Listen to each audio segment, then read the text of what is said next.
Bismillahirrahmanirrahim. Assalamualaikum. Ya Abu, ya ana berniat untuk menikah. Alhamdulillah.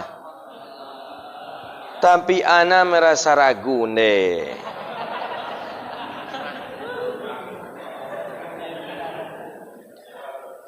Apakah yang saya rasakan ini normal? Mohon pencerahannya, Bu ya. Maka batasan menikah itu paling bagus. Saya pernah bertanya kepada masyaikh, kita laki-laki jangan sampai lebih umur kita daripada 30. Itu kalau kita laki-laki. Anda mendengar dari para masyaikh. Kalau sudah lebih daripada 30, kita belum menikah, ragu banyak. Ragunya apa saja? Yaitulah kerja syaitan. Syaitan apa namanya petang? Ada enggak? Yang mengganggu orang supaya jangan menikah. Syaitan apa namanya? Yang tak laku-laku petang. Ada 10 nama syaitan petang kan? Nama iblis. Jadi ada-ada saja. Anak orang yang tak dikasih makan lah. Tu ragu nanti tu. Kita kalau dah menikah nanti apa kerjaan? Kita kalau dah menikah nanti di mana tinggal? Kita kalau dah menikah nanti sayang tak ke orang tu ke kita? Atau kita sayang orang? Tu ragu namanya. Kalau sudah lebih dari 30 umur belum menikah, khawatir dapat penyakit was-was ragu. Maka sebelum 30 cepat menikah. Maka saya tak mau saya saya tunggu sampai 30 tahun, tak mau saya. Umur 26, umur 27 nikah saya. Bismillah. Pekerjaan tu ya bismillah saja. Padahal ketika itu saya sedang kuliah malah. Sedang S2 saya. Pekerjaan tak begitu ketika itu saya pikirkan. Makanya yakin dengan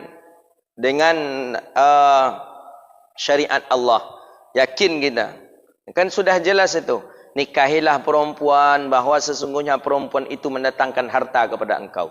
Biasanya kita sendiri, rezeki kita paling ya gaji-gaji sebulan 2.500.000, 3 juta, itu paling tinggi. Ketika engkau menikah, akan meningkat rezeki engkau. Ketika engkau punya anak 1, meningkat lagi. Ketika punya anak 2, meningkat lagi. Itulah maksud daripada tazawwajun nisa, nikahilah perempuan, maka sesungguhnya perempuan itu mendatangkan harta kepada engkau. Tapi setelah kita dapat harta, jangan kikik pula ke bini awak lagi. Dia ada rezeki dia, di rezeki kita. Walaupun kita yang bekerja, walaupun kita yang berusaha, tapi rezeki dia ada di kita. Itu perlu kita ingat laki-laki. Ada laki-laki yang memang terlampau kikir pula dia kepada istrinya. Tak boleh. Rezeki istri ada di kita. Rezeki istri ada di kita. Rezeki anak ada di kita. Jadi, wajarkah anak malu ini ustaz? Ya, kalau saya ragu ini ustaz. Ya, kalau antum lebih daripada 30 umur antum, dan itu banyak dirasakan oleh orang-orang. Tapi kalau umur antum belum daripada 30 lagi, antum tak boleh ada rasa ragu. Ragu yang antum rasakan itu adalah bagian daripada keraguan yang syaitan buat. Sehingga ragu-ragu sampai umur 38, lalu nikah lah, sampai umur 40. Tiba 40 tu lah payah. Ibaratkan kata orang kita, batulah berlumik tu katanya. Jadi dah payah. Kalau bisa sebelum 30 menikah. Kata para masyaikh, sebelum 20 menikah.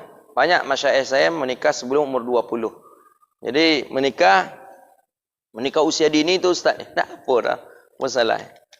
Antum kalau tahu antum enaknya pernikahan tu, mungkin pas lahir ni menikah antum mungkin. Kalau tahu, kan karena tak tahu itulah.